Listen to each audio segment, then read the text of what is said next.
And now on Tucson Business Radio, let's find out how to be healthy, wealthy, and wise with your host, Karen Fisher. Good afternoon and welcome to today's episode of Healthy, Wealthy, and Wise. I am Karen Fisher, your hostess, and we are broadcasting remotely because of COVID and all kinds of exciting things, but this is for Business Radio X, which is right here, located right in Tucson. But it's interesting in terms of technology as far as what we've got going on. I have a very special guest and actually become a dear friend over the past couple of years by the name of Chuck Palm. And he is the owner, his own company. He's an entrepreneur, and he is the owner of his own company, which is Palm Integrative Coaching. Now, I have to share with you, my listeners, that his resume basically reads like his bio, where it's just like an absolute who's who. But I just want to give you some of the details, and we are going to really focus on all of the changes. There are so many things that Chuck can share with us and people that he's been working with as how we adapt to this new world that we have, because as, really since March, nothing's been the same. So Chuck, real quick, tell me what the initials MPH and CPIC mean. And welcome, by the way. Well, thank you. I'm really glad to be here on your show. And I'm a big fan of yours, so I'll try not to giggle while we're doing this one. So MPH means I have a master's in public health from the University of Arizona's Melanie Zuckerman College of Public Health. Go Cats! Yeah, go Cats. My undergrad degrees were from the University of Maryland, so go Terps, I guess, too. Okay. And CPIC means I'm a certified professional integrative coach.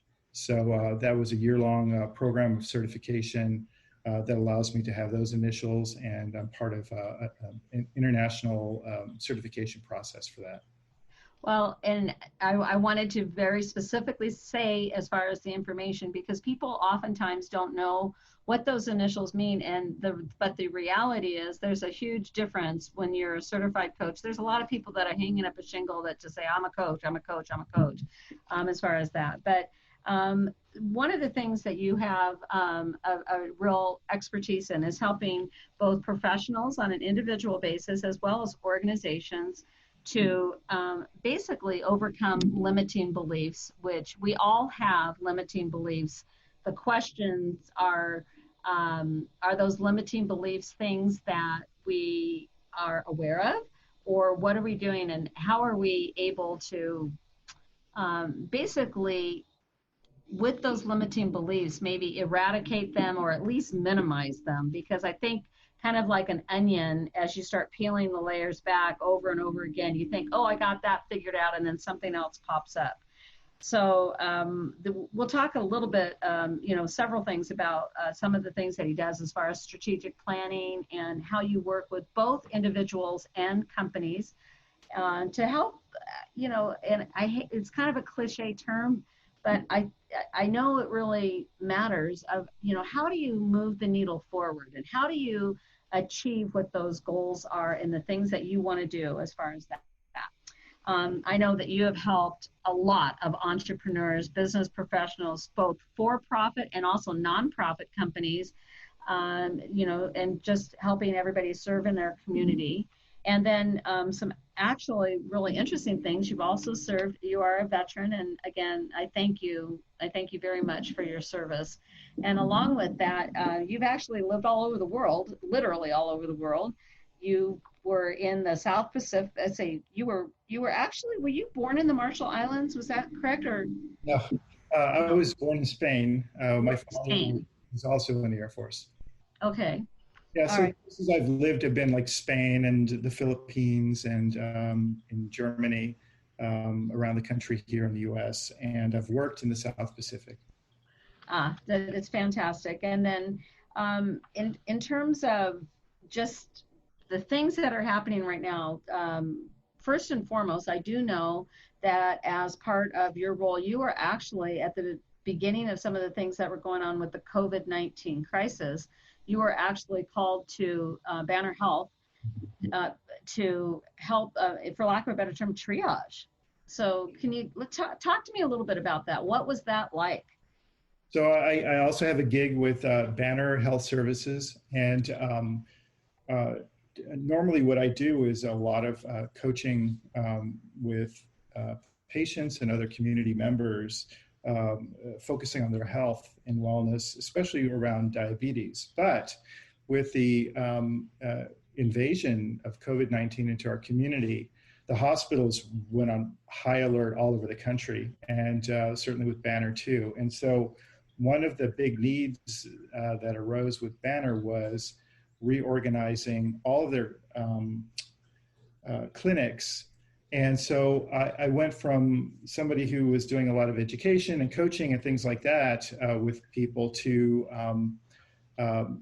being totally geared up with the mask and the goggles and the cap and the gown and the shoe coverings and the gloves, and doing all of that sort of thing, and greeting and helping to triage sick patients who were coming into clinics.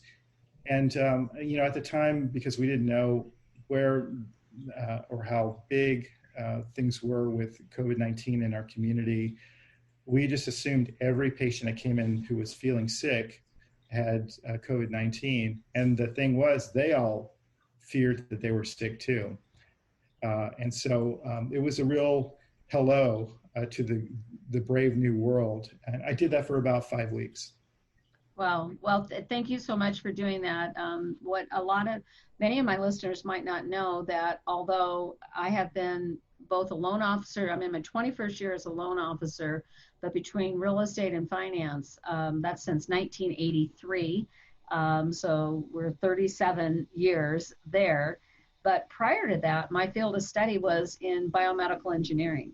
And I actually worked both for, at the time it was not Banner, it was University Medical Center and also El Dorado Hospital and Medical Center.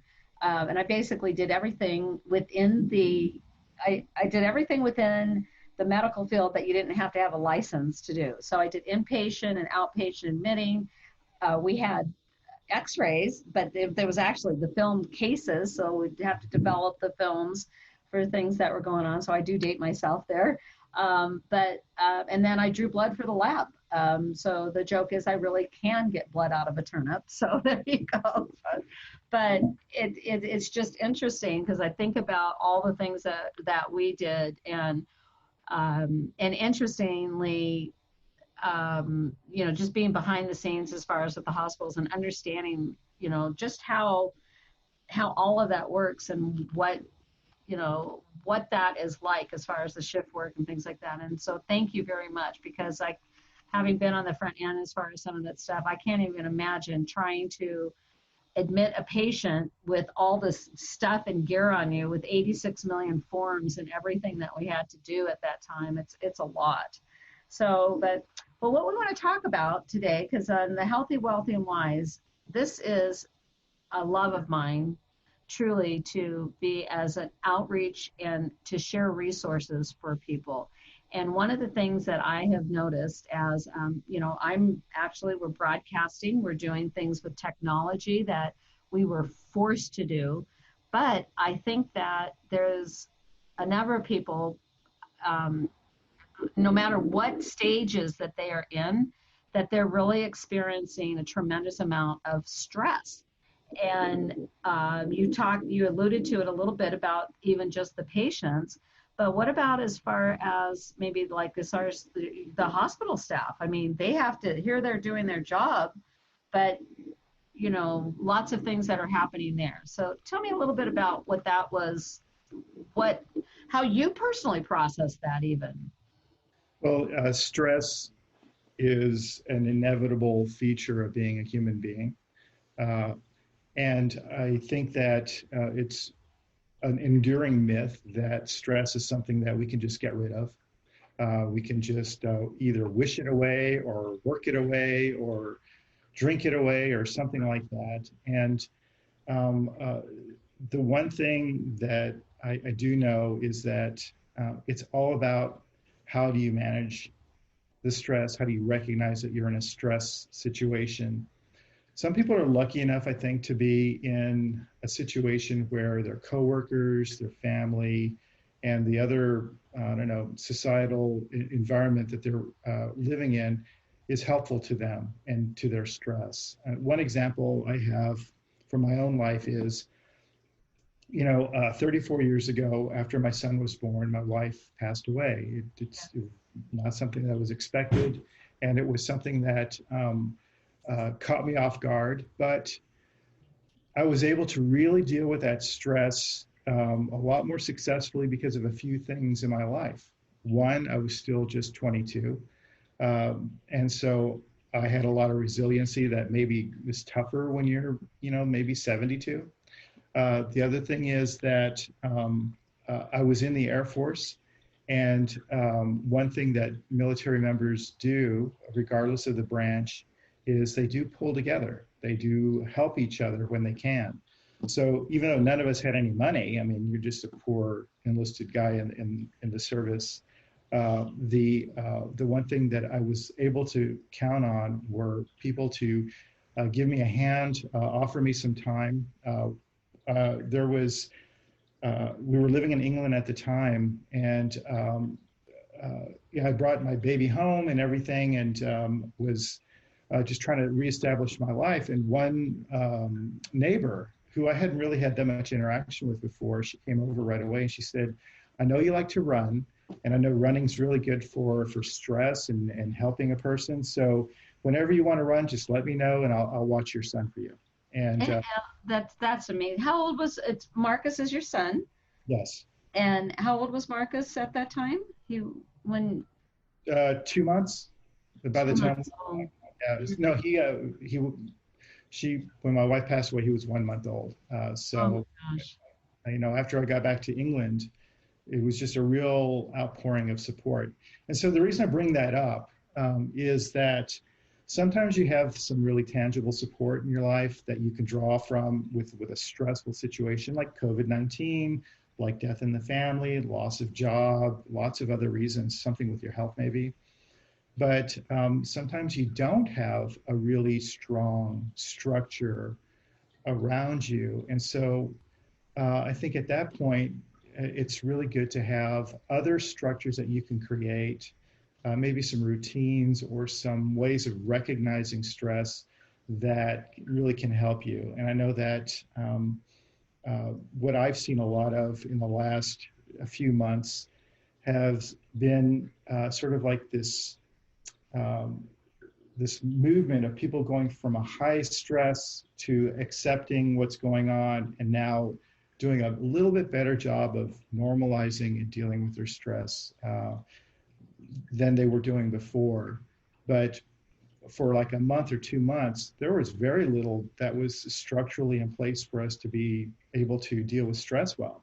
And we were all forced to either go to a virtual work environment or to go to a work environment that was stressful because people were sick or potentially going to infect you, on and on and on. And I think I'm really proud of so many people who survived that stressful period so well. Well, let's talk about some of those strategies. Let's say you don't have a strong support system. What are some of the strategies that you can do to build that? Because I think there have been some people that they didn't, what I have seen is a lot of extremes. It's just, and so the extremes have shown up with some of the people have found that now that they're working from home, they are more productive than they could have even possibly imagined that they could have been before. And then I've got the other extreme where I've got some people that are just, they communicated that they felt unmoored, and they just felt like they were drifting, like they literally didn't know one day from the next. And yet they both might have had the same job description to begin with. It's really been interesting. Well, probably the thing that was disrupted as much as anything by COVID-19 in our community was the disruption of our routines. And I think for almost everybody, a certain level, whether low to high, of routinization is really important to us. And by routine, it can be something really simple that gets disrupted and throws you off. For example, most people I know in the morning before they, wander off to work or into their day, brush their teeth. They may not wash their hair, they may not have breakfast, they may wander around in PJs all day long, but they'll brush their teeth. Just imagine if you didn't have your toothbrush one day, it would just disappear. The dog chewed it up or something like that. For some people, something as simple as that could completely throw off their entire day. And they have to fix it before they can get to the next thing. For a lot of us, the big routine change wasn't the toothbrushing, it was the commute. We no longer, many of us anyway, either had to commute at all or had the same commute. Things were different. And that change of either having more time or not having to get dressed for work or something like that threw people off. And you mentioned it as being unmoored. What moors us, what anchors us to a day is what we can count on in the day. The sun rises, I have a cup of coffee, I have work to do, I can talk to my wife, whatever it is in my life that's really important for me, that's what moors me. And so when things are changed, even if it's a little thing, but certainly in a lot of cases it was a big thing, a lot of things changed and people, I think rightly so, felt unmoored. So what I would say is the people who did the best with dealing with the new situation with COVID-19 were the folks who found their routines the fastest, who were able to create either a new routine or able to adapt the routine in a way that they felt normal. And the one simple example I have for me is I do 100% of my work right now from a home office. And so the only thing that keeps me kind of normalized about that and not having to commute, not having my normal day from before is I get up, I take a shower, I get dressed in work clothes like I always would. I brush my teeth, I comb my hair, I shave, I try to do all the normal things I would do. And then I feel like I'm ready to go to work. And if I've had a couple of days where I didn't do that, and it didn't feel right. It didn't feel like a work day and it felt unmoored. So maybe that's what it is. It's just as much as anything else to routinize yourself a little bit more. I think that's a great tip. And what I have found, because with our office, what happened with our company, and we're in 42 states, we've got close to 1,000 employees. And then, but our Summit Funding's corporate headquarters are in Sacramento, and they had a stay-at-home order that was issued, and it was amazing. We had to get our workforce home within, and they actually did 80% of our workforce all went home within 4 business days. Our IT department it's the first time. We always do an employee of the month that people just vote for because we're such a team effort. It is the first time that an entire department was nominated by multiple people and nominated for and became employee of the month. The whole department, for our whole IT department, because to have over 800 people go all of a sudden working virtually. And oh, by the way, being mortgage loan officers, we're dealing with highly sensitive, confidential information. So it wasn't just like setting up a phone or something like that. It had to be all the security and everything like that. But I think in terms of the productivity, one of the things that I noticed, and just as you were saying this about the commute, when I was commuting back and forth through the office, one of the things that I always did was I have motivational podcasts. They're just 3 to 5 minutes. Typically, I'll listen to Darren Hardy or something that our owner of the company, Todd Screama, did. Something just 3 to 5 minutes as far as on my way, as far as that commute. It kind of anchors my day. And that has switched because even though I have it available, I'm not listening to it on my phone. And so I have switched that habit, which was not a bad habit, listening to that. I've switched it to journaling, because now instead of commuting, I'm spending that first, maybe 10 to 15 minutes of my day specifically working on I have a gratitude journal that I use. In fact, I'll show you a picture of it. You can't see this there, but check this out. Oh, that's nice. Okay. Yeah, so this is by Danelle Delgado, and it is a journal called I Choose Joy. And each one of the pages that are there, and I highly recommend it. This was recommended to me by a friend of mine who actually had gone through probably more changes than we would ever want. She's actually been a guest on my show in the past. It's Carrie Conley, and she lost her husband to suicide, and then 3 years later, her son to suicide, and has co-published a book with her daughter, Laurel, called Keep Looking Up, and that, there is always hope, and what she's done at that. So this was recommended to us, and it's just that daily gratitude practice that has been kind of interesting. It's got a list of 10 things I'm grateful for, 3 things that I'm focused on achieving, and 1 thing that says I am ready to implement what I learned today. So I want to encourage those listeners, listen to what Chuck is saying, create a routine that is logical for you, that sets as far as the day. One of the things that I've done personally also is that you will always see me dressed. You'll see me.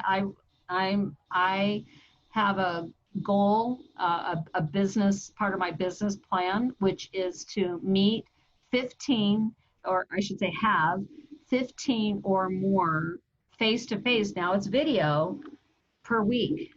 So I'm dressed. I'm in makeup, I'm dressed. And I agree with you. It feels like I'm not at work if I don't have business clothes on. It just, but I do have to say, I'm not wearing heels. That is the one thing. I'll take advantage of not wearing heels. So one thing I was hearing when you were describing the journaling as one of the ways to kind of make up for the loss of the time that you would normally have for those podcasts is a way for you to be motivating yourself in the morning to kind of like pump up for the day. Yeah. And the other part with dressing professionally and being ready for your video meetings as opposed to your in-person meetings, I think that was the normalizing part of it too. So you still needed to pump up and you still needed to be normalized. And that's a smart thing to do. I think the folks who seem to have the most trouble were the ones that just went straight to sort of a vacation mode, sort of a denial mode.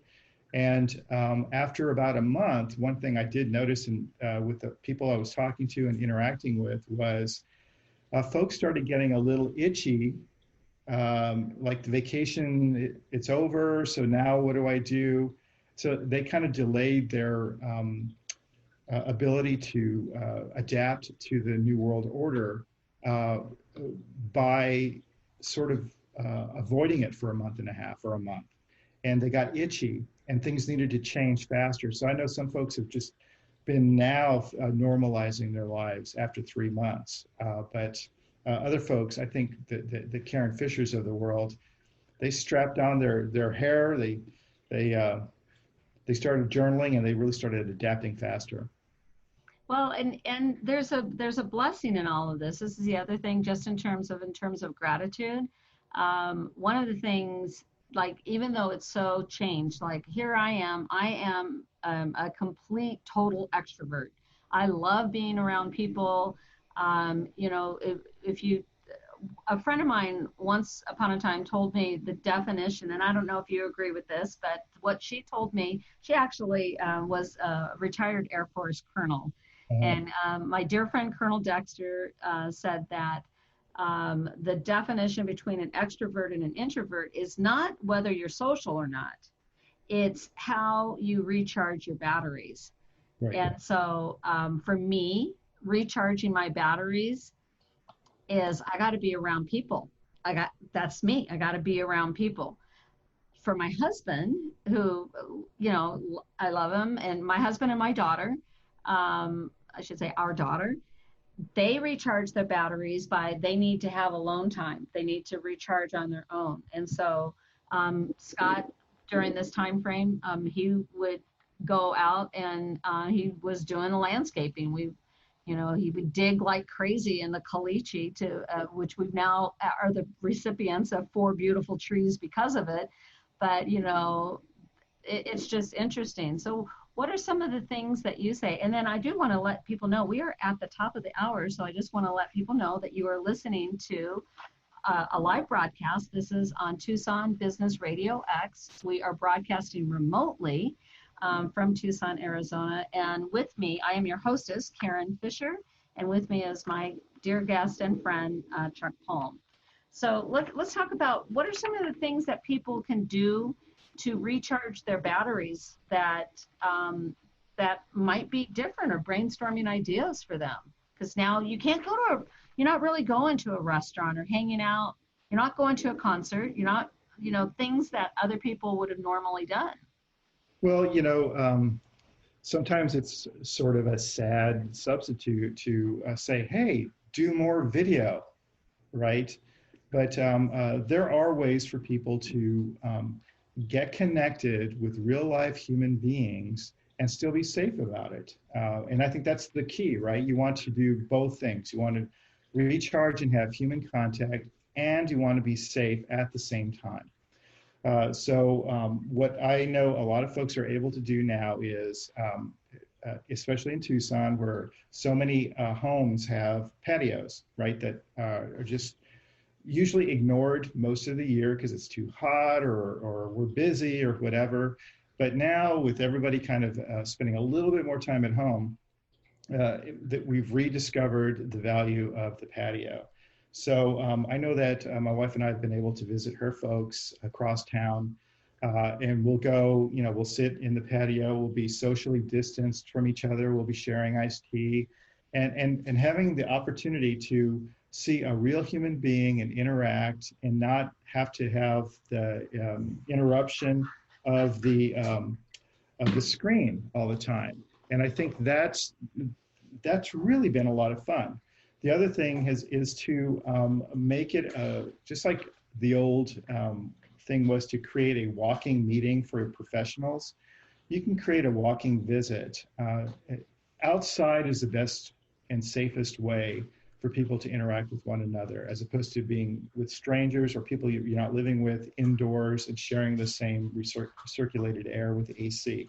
So I highly recommend people mask up and go for a walk, and spend time in the early morning or at dusk with one another, and have real human contact with each other in a way that you just can't get normally in your normal day. I think that's a great idea. One of the other tips that or just information that I've heard, is that one of the top things that we can do to boost our immune system. So we're talking about stress, and of course, the only way you're going to have no stress is if you're dead. That's the reality, right? But there's a difference between that correct amount of tension and stress and that fun and creating excitement versus that unhealthy piece of it. But being outside and being in the sunshine is one of the top things that you can do to boost your immune system. Part of it isn't just the sun. Part of it is just the fact of being in nature. Like being, our daughter is, as you know, is getting her doctorate in applied mathematics with an emphasis in computational neuroscience, which is a mouthful. But she's been doing some of the additional research on some of the numbers and some of the statistics for the COVID-19 out of a huge, world. I don't even know who's hiring for all of this, but big data work that they're doing. And one of the things that they're finding is that some of the areas where the cases got just exploded really, really quickly were in where people were living in what they call a vertical world versus a horizontal world. In other words, they're living in the high rises in New York City versus, like you said, we've got patios here. There are a lot of places within the great, the true urban cities, they don't have patios. They literally have to get out of their apartment and go down and do something. But getting out and being around nature is one of the things.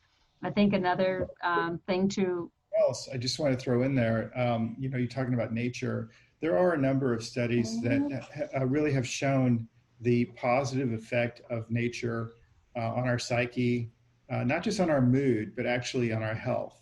And, there's a lot of reasons for it. There's nothing magical about it. It's just a natural reaction of stress reduction in the body when a person is in nature. Now, it's tough in the middle of the summer in the desert to get out into nature, super effectively. But there are lots of versions of nature, and some of that nature is in the backyard. So I think we don't have to go up the burning mountainside. We don't have to travel to the coast or anything like that to get outside and get into a natural state. And I think that's just a really good way for folks to kind of think about it, that nature is just a few feet away for most people. I think that is just a huge tool. So for other things, now this is a time where everybody's being, whether they wanted to change or not, they've been forced to change. That's just the way that it is. And now that these changes have come about, what I'm seeing is that there's some real positive things. So one of the things that's really positive that's come out of this is people that thought that they could only work at a physical office have found out that their employees can actually, you'd had people that were managers that said, well, I have to have my people here so that I can see what they're doing. And so when they sent that workforce home, and to realize that people are being actually, in many cases, much more productive. So I don't think that's going to change. I think one of the things that we're going to have, you're going to have people that are working. And then because pre-COVID, our unemployment rate was the lowest in history as far as the unemployment numbers. And so one of the challenges that some of my business owners have had is, how do I find and keep and get great employees, right? Now they've expanded their workforce, that maybe you don't have to live in Tucson, Arizona. Maybe you could be my absolute ideal, whatever employee that is, but you might be in Wisconsin or wherever. So what other changes besides that have you seen with some of your clients, that all of a sudden they're like, wow, I didn't even think that was possible, but now I've been forced to change, and I never in a million years would I have considered that, and now it's the norm, the new norm, if you will. Well, I think a couple of directions it's gone with people I work with. In the one sense, some industries have done a really good job of adapting. I think a surprising number of people are still buying and selling homes, are still remodeling, are still upgrading their homes. As they spend more time at home, they notice more things wrong. So there's repairs going on and things like that. So a lot of the trades have been really busy. The ones that wanted to be busy are really busy. I think the folks who I've seen kind of struggling, the small business owners especially, who struggled the most, were the ones that assumed there wouldn't be business. And so they weren't like chasing it. They weren't like being as proactive as they would have been normally. But it's surprising how much business is still out there in certain industries. For folks, though, that found themselves suddenly cut off from what their normal work was, they had hands-on trades. They had the kind of business that really required, not just face-to-face, but hand-to-body manipulation, or even hand-to-hair manipulation and things like that. For them, it has been a lot harder. And I think some of that is, as I was mentioning before, we have either an environment that's there to support us and prop us up through a stressful period, or the environment is not set up that way. And we didn't have a backup plan for a masseuse, and we didn't have a backup plan for a hairdresser, and we didn't have a backup plan for somebody who needed to be in place. For example, even a physician who was doing elective surgeries, or a nurse working in a clinic that was closing. So what I think happened to them was there was furloughing going on. There were people who were taking time off, vacation time, folks who went on unemployment, and they were spending a lot more time at home and doing sort of like a lot of media consumption. What I've been able to see a lot more changes to now are after that initial month and a half of which I think was shock and awe, along with a lot of Netflix, was a period of people being able to start figuring out what's my next thing and how can I be part of the reopening in a way that I can protect myself. And so what I've seen folks doing to get that done is something that's really kind of a no-brainer, but it's really important in the kind of work that I do, and that is making a plan and having expectations for your week.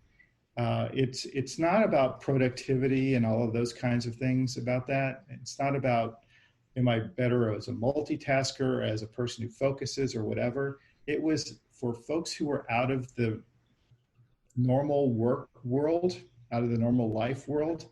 Making a plan made all the difference and makes all the difference now. If a person has a clear objective for their week, for how much they're going to work, what they're going to do, and that sort of thing, then they can break it down by the day and make the day better. If they have a clear vision for what they're going to try to do for the month, then they can make the week plan, they can make the day plan better. The folks that I work with who are the most successful are the ones who have a 6 to 12 month plan.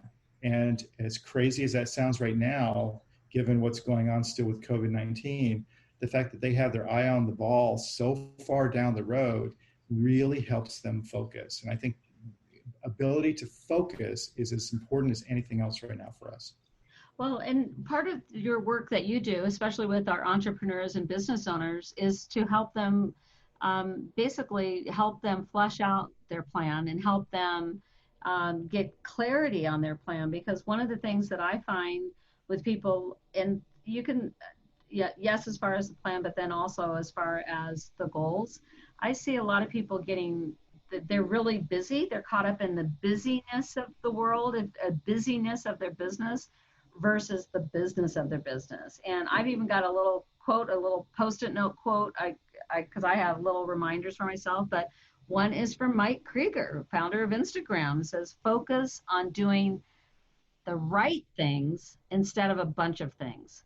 So tell me about some of the right things that you see people that feel, and success is defined in many different ways to many people. I want whatever my listeners define as success, that they reach that, or that they have the tools or the connections. So talk to me about what you're seeing as far as some people that identify themselves as successful, that what they consider to be right things versus a bunch of things. Well, I think one of the, there's an article I saw recently by James Clear. He's got a website as well. And he encapsulated it this way, and this is not new, but it is something that it bears repeating, and that is focusing can often come down to what we decide to say no to and what we decide to turn off. Focus isn't about, oh gosh, I gotta just try harder and really focus more, and that's how it's gonna work. I keep talking about your environment helping or hindering you. One of the big things that I picked up in my work in public health over the years is creating environmental strategies. A community helps its citizens stay alive on the road by having environmental strategies like paved roads with lines on them, having lights at the intersections or stop signs, having expectations of the law, enforcing the law. All of those things are environmental strategies. They are things that are there whether you want them or not. And so for folks to be able to focus better and keep their eye on the prize, whatever their prize happens to be, the prize could be better health or just a more productive day, making more money, whatever it is. It's being able to say, those things over there are not my priority. These things over here are my priority. I can change my mind on those things, but at least for right now, I know what my priorities are because I'm turning off the things I don't want. And I'm saying no to them at the moment, and I'm focusing or I'm saying yes to those other things. And so one of the simple ways to look at that is if you've got a day looming in front of you and you manage to sit down for 5 minutes to look at what you're supposed to be doing or what you want to do for that day, and you said, look, these are the top 3 things I got to do. If you find yourself doing something that's not in the top 3 or even the top 5 on that list, then what is happening is you have literally lost focus in a way that you intended not to lose focus. You can document it. You can say, I had a list. And now instead of working on making those 15 in-person visits like I promised myself I would do this week, what I'm doing is I'm going through and I'm sorting out all my old emails for the last 2 hours. Or I'm doing other things that make me feel productive, but I'm just going to feel bad about myself. Or I literally am watching another 2-hour movie on Netflix instead of doing something that I want to do. There's nothing morally wrong about checking your email or watching a movie, but if there is something about if that's what you intended to do.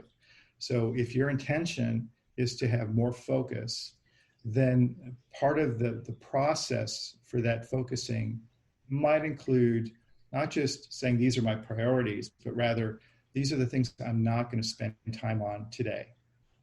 I think I think those are great tools. I think one of the things that's easy for people to do, so a couple of strategies for a personal basis, this is just something that I've done, is setting, again, it has to deal with structure, is setting some time and getting up and away from my desk, away from my workstation, and eating someplace else. In other words, not doing, and this is true at the office, the regular brick and mortar office I had, or the home office, not eating at my desk. That is like, giving myself a minute to recharge and things like that. And I also am, and like right now I've got, yes, this is clean behind me, but there's a bunch of some papers because I'm in the process of going through basically converting some of my old marketing material and things like that, converting it all to digital.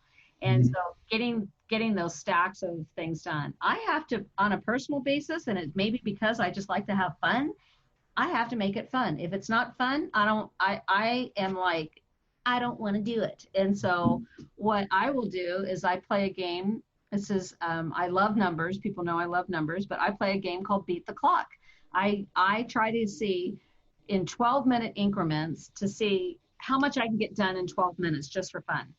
An accountability partner. We talked a little bit off the air about, I have a friend of mine who's a dear friend that is in the Denver area, and Terry and I have committed that we're each going to drink 6 12-ounce glasses of water per day, and sending us a text at the end of the day. And after 90 days, our celebration, we're going to do something fun together.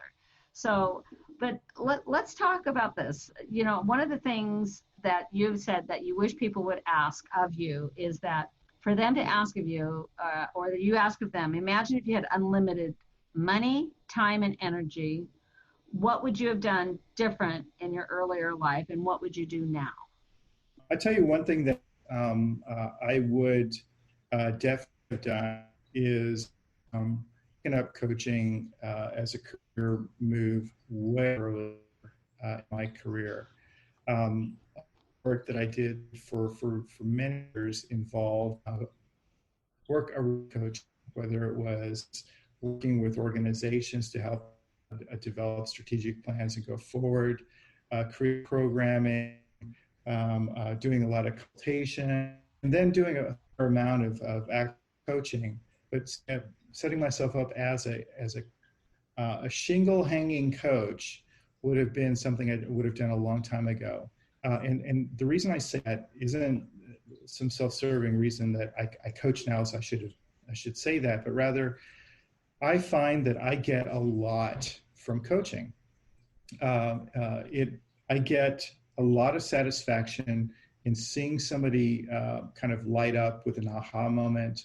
I get a lot of satisfaction in really kind of helping in that way, and being able to kind of help somebody walk through a puzzle and figure things out for themselves and things like that. If I didn't get pleasure from it, I wouldn't want to keep doing it. And I know that I've had jobs in the past that I wasn't like super jazzed about, but I did it anyway because I was getting a paycheck. And so I think if I could have like the magic wand situation with anything I needed, I would help myself get to this place of doing something that kind of feeds me and feeds me. I hear that. So let me ask you this. What was it that when you decided to do, because we have a lot of times, many of my clients right now, they may be deciding to become an entrepreneur and give up the job, the traditional job that they had. What was it that made you finally, to say and to truly hang out your shingle, if you will, for Palm Integrative Coaching? Was it just a series of decisions that built up, or was there at one point in time that just said, you know what, that's it, I am going to do this? I think like for a lot of us, serendipity plays its role. So let me kind of back into what serendipity actually ends up being. We think of serendipity sometimes as just being happenstance. A meteor falls from the sky, you have a car accident or something like that. But most of the time, serendipity is things that you've done in the past to put you in a position for the next thing. And so if I hadn't been in Tucson, I wouldn't have had Tucson experiences. How did I get to Tucson, et cetera? There's just a lot of ways to kind of look at this sort of butterfly effect. But for me, what the serendipity was after I'd been working in public health world for like 11 years, I had a change of job because my previous work had stopped because a grant ended. And the job that I needed to get, I ultimately got, actually required a master's degree. And I didn't have one. And I remember after I got the job, like, I don't want to be in that position again. I'm going to work on my master's degree. And I got it in public health. And then right away, things started changing for my career from that decision on. So serendipity and life circumstances got to that.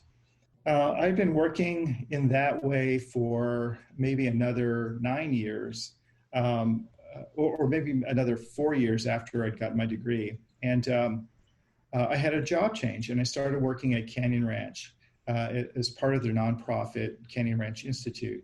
And I got to see firsthand what it was like for people to really have their lives changed by somebody who was providing them either wellness coaching or life coaching or something, where that person was there for a day or a week or a month, and they were focusing on change, and they got to make that change happen. And I got to experience that firsthand, seeing it at Canyon Ranch, but also working with communities around the country in the nonprofit. And that's when it occurred to me, that is something I can do.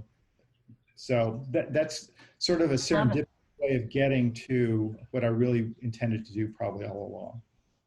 Well, I am just beyond thrilled that you have been my guest today.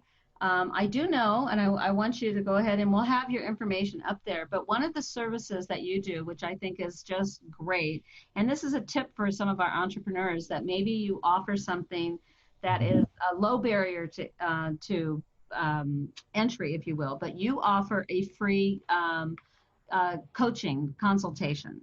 So if somebody wanted to take advantage of that, there's a lot of people that have never had a coach. I happen to have had business coaches. On a personal basis, I've had business and professional coaches ever since I started in '83. But even prior to that, I was kind of conditioned for coaching because for many, many years, I had been a competitive gymnast. Having a coach, having multiple coaches was just a fact of life for me. And it was only when I got to be a little bit older that I realized that there were a lot of people that never have had coaches. They haven't had coaches or mentors or anything. It's like, oh, well, that's different, in just my perspective. So the best way for them, as far as if our listeners would like to have that introductory coaching for their business, and it can be a business owner that's a solopreneur, or it could be somebody that's a large company. It doesn't matter, correct? So That's right. what's the best way? So what usually happens is somebody's seeking. They're either their business is growing or it's contracting, or their career is growing or they're changing, or they are starting a brand new business. Either way, there's like a lot of questions. There's a lot of uncertainty in the future. And so they're thinking, maybe I need to talk to a coach who can help me kind of put the things together and connect the dots and all of that. So I do make it easy for folks. I do offer a free session. It's not a consultation on how to get coaching or anything like that. It literally is a whole session. It's a whole session where they can focus on anything they want. And a lot of times, folks finish the session, they get exactly what they needed from the one session. They figured out their next step. They feel confident, they move on. And then sometimes it turns into more of a relationship where I'm working with their company or I'm working with them in some other way. But that's the only way people can really sometimes get a sense of what coaching is, because I know that before I had coaching for myself the first time, I was leery of it. I didn't know what to expect from it. There was just so many barriers to me. Until I had my first session with somebody, and it was also a free session, and I realized that's the way to do it. So that's fantastic. So we'll have your information up there, but go ahead and just let people know that might be listening. What is the best phone number that they can reach you at? Yeah, they can reach me here at 520-440-3679. Repeat that. 520-440-3679, and they can text me on that. Fantastic. And then we are actually finished with our hour. If people have questions about the mortgage world, their credit report, those things, you can reach me, Karen Fisher, at Summit Funding, and my office phone is 520-447-2279. That's 520-447-2279.